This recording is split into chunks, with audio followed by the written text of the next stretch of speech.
अस्सलाम वालेकुम व्यूअर्स। आज का हमारा टॉपिक है डिस्कशन मेथड।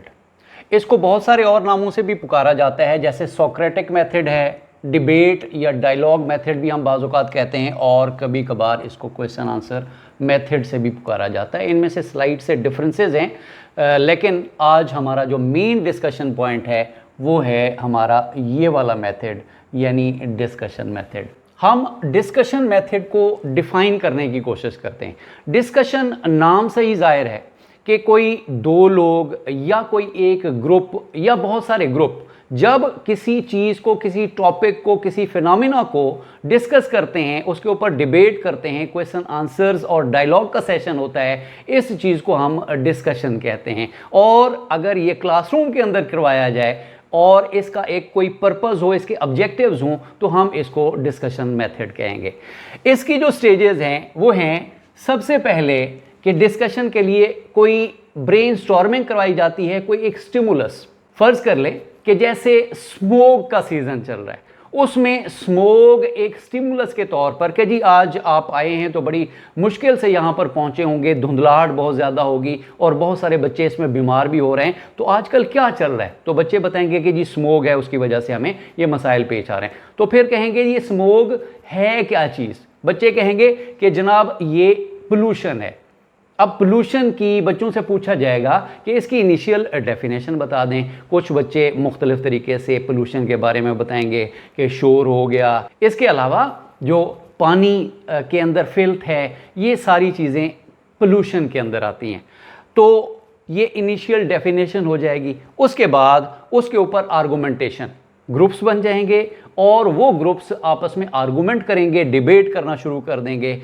फिर देखा जाएगा कि इसके मुख्तलिफ कॉजेज़ क्या हैं। उसमें कुछ बच्चे डिबेट करेंगे कि जी जो इंडस्ट्री है इसको बिल्कुल बैन कर दिया जाए, इसके अलावा जो गाड़ियां हैं उसकी बजाय हम साइकिलों पे आ जाएं, और कुछ बच्चे इसके हक में बात करेंगे।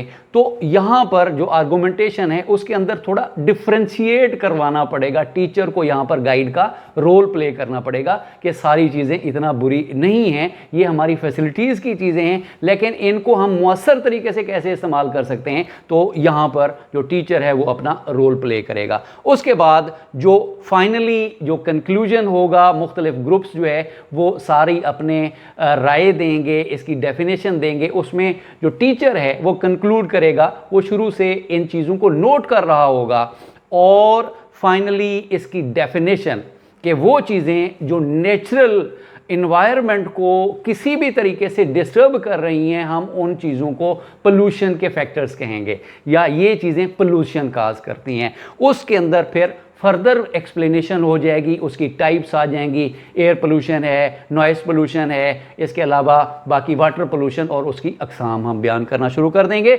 आखिर में कंक्लूजन होगा कि इसको कैसे हम इससे बच सकते हैं, हम टेक्नोलॉजी का इस्तेमाल भी करें और हम पोल्यूशन से भी एक आज़ाद मुआशरा कैसे कायम करें। तो ये एक मुकम्मल जो है एक कम्प्रीहेंसिव पैकेज होगा। ग्रुप्स के अंदर इसको डिस्कस किया जाएगा और आखिर में यहाँ कंक्लूजन तक पहुँचेंगे। ये तो थी इसकी स्टेजेस। अब देखते हैं इसके बेनिफिट्स, इस टीचिंग मेथड के जो बेनिफिट्स हैं वो क्या क्या है।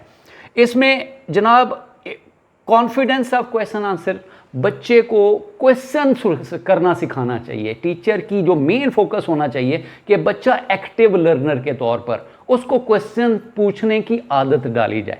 जब क्वेश्चन आंसरिंग का सेशन होगा, बच्चे क्वेश्चन करेंगे, कोई उनमें से आंसर करेंगे, तो बड़ा कॉन्फिडेंट एक माहौल क्रिएट होना शुरू हो जाएगा, बच्चों की कॉन्फिडेंस बेहतर होना शुरू हो जाएगी।